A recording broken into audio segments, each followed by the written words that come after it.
শোন কুলদা, তুই রমন মানে রতিক্রিয়া করবি। আচ্ছা, তোর কি স্ত্রী লোক জোটে না? কুলদার মানে শ্রীমৎ কুলদানন্দ ব্রহ্মচারী। বয়স তখন 21-22 হবে। কামের জ্বালায় তখন তার চিত্ত বিক্ষুব্ধ। সে কারণে বাবার আশ্রমে এসেছেন কামের প্রতিকারের আশায়। বাবাকে সব জানালে বাবা তাকে কাম নিবৃত্তির উপদেশ না দিয়ে কাম চরিতার্থ করার ইঙ্গিত দিলেন এই উক্তির মাধ্যমে। আরও বললেন এতে তার মানে কুলদার কাজটা খুবই নিন্দনীয়।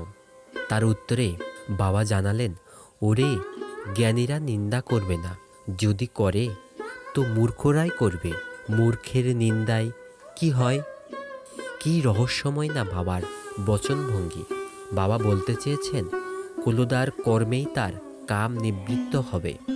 বর্তমানে তাকে নিবৃত্তের পথে চালনা করতে গেলে কোনো লাভ নেই। কর্ম শেষ না করলে কিছুতেই কিছু হবে না।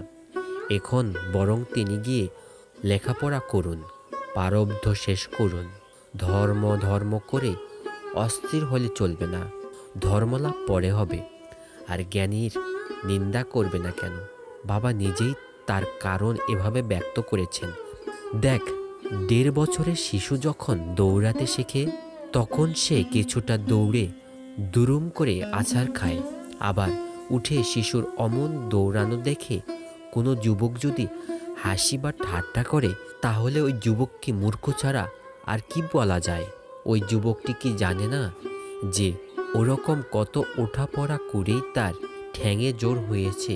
সে এখন তাই একটানা কয়েক মাইল পথ দৌড়াতে পারছে। কত আছাড় খেয়ে কতবার পড়ে গিয়ে আবার উঠেই তো বলবান হওয়া যায়। তাই জ্ঞানীরা শিশুর অমন ওঠাপড়ার অর্থাৎ যুবকের কাম প্রবৃত্তি দমনে কাম চরিতার্থতার প্রচেষ্টার কোনো নিন্দাই করেন না। জয় বাবা লোকনাথ।